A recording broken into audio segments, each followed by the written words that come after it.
De manhã, enquanto vocês dormiam, pelo menos a maior parte de vocês dormia, a turma da Malu Gaspar vem trazer mais informações. E eu comecei com isso aqui em vídeo, porque eu quero falar dos vazamentos. E essa matéria aqui deixa claro mais uma vez que diversos dos vazamentos não estão vindo através da CPMI do INSS. Às vezes podem estar vindo da própria Polícia Federal. E a gente vai falar da Polícia Federal, porque tem setores e setores. E o setor que vem tocando o Banco Master parece que não é o setor do regime, não é o setor do Fábio Shor, e por isso que a turminha tá bem preocupada. Mas o que é que a turma da Malu Gaspar vai falar, né? Matéria do Rafael Moraes Moura. Sicário mandou para o Paquito apurações sigilosas do Ministério Público Federal 4 meses antes de prisão em 2025. Bom funcionário, viu?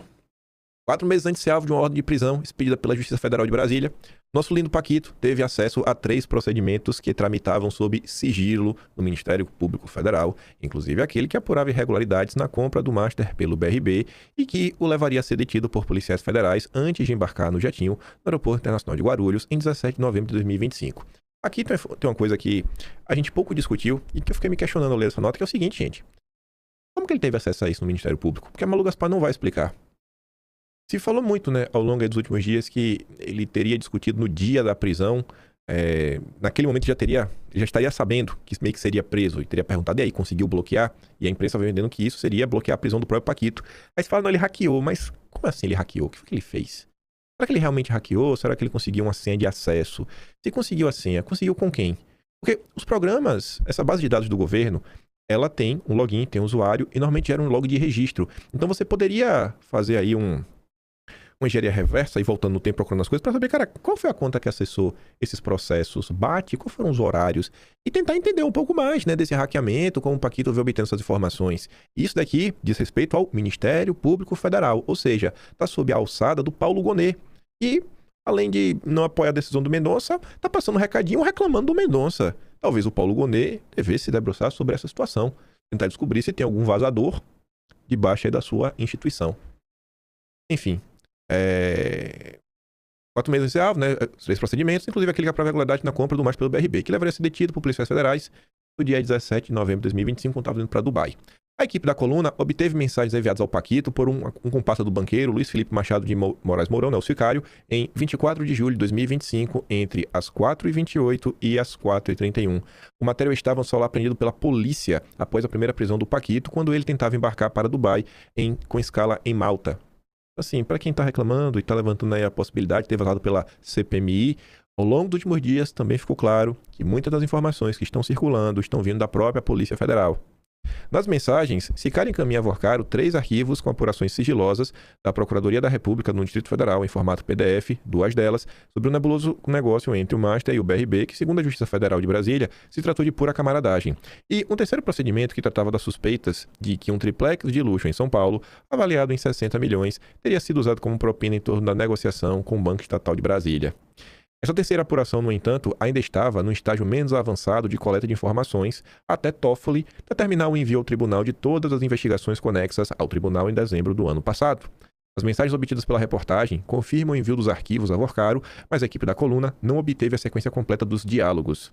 De acordo com os investigadores, Paquito e seus comparsas buscavam as seguintes palavras-chave na busca por procedimentos sigilosos: Banco Master, Vorcaro e Nelson Tanuri. Apontado pela PF como sócio oculto do Banco do Executivo. Aí aqui tem outro ponto. Na semana passada, ao longo do final de semana, estava se discutindo que o Paquito não poderia delatar porque o chefe da organização criminosa, em tese, não pode delatar. E aí o pessoal também estava falando que, na verdade, ele só é um operador de talvez uma máfia muito maior. A depender da forma como você pintar, e as investigações foram provando que o Paquito tinha sócios, como a matéria da Malu Gaspar está falando, então ele não estaria no topo, o que abre margem para o nosso companheiro Paquito andar comentando as coisinhas. Peraí, deixa eu ver um negócio aqui. Olhando aqui, né? Vez outra chegou alguma mensagem interessante. Aí, ontem, apareceu Gilmar Mendes para reclamar dos vazamentos das mensagens íntimas. Vamos logo uma checada no meio dos peitos. O ministro deveria atentar-se para o artigo 36, inciso 3º da Lei Complementar 35 de 1979 da LOMAN, que proíbe magistrados de manifestarem por qualquer meio opinião sobre processos pendentes. Observe a lei para preservar a imparcialidade. Aí o Enio fala o seguinte, gente, Gilmar Mendes critica a exposição das conversas pessoais do Paquito. Achem um tweet do Gilmar criticando a exposição das conversas pessoais de Bolsonaro durante os inquéritos de Alexandre de Moraes. Achem um tweet de Gilmar criticando a exposição de conversas pessoais da família Mantovani, inclusive com o advogado. Impressionante como a primeira manifestação pública de garantismo de Gilmar vem justamente para um bilionário e em um processo que envolve Dom Pedro III. Indignação conveniente em Gilmar. Enquanto Gilmar grita aí escandalizado com os vazamentos, o presidente da CPMI diz que vazadores do caso Master fizeram bem ao país. E eu tenho a mais absoluta convicção disso, porque temos inclusive os números. O presidente da CPMI classificou como um bem ao país o vazamento de conversas de Daniel Vorcaro, trechos de diálogos que vieram a público nos últimos dias e puseram vínculos do banqueiro com autoridades. Carlos Viana disse em coletiva de imprensa nesta segunda que não há a menor condição de se dizer que os vazamentos aconteceram pela CPMI e afirmou ainda que os dados foram manuseados por muitas pessoas. Pois é. Vamos falar de números? Olha só isso aqui.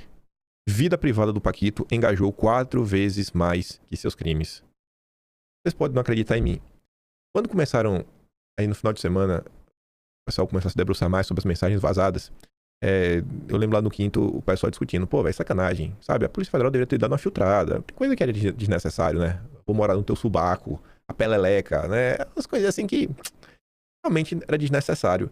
E eu falava pros meus, eu falei, bicho, a gente tá vendo no Brasil, velho, o Brasil já é barbárie. Não adianta você achar que, cara, perder tempo com isso daí, a gente não vai resolver nada. Aí eu falava com a galera do Quinto Elemento o seguinte, falava, vocês têm que entender uma coisa, hoje no Brasil, a melhor forma de trazer essas pessoas que não acompanham política a se engajarem no escândalo do Banco Master era se vazasse os vídeos da festa do Paquito.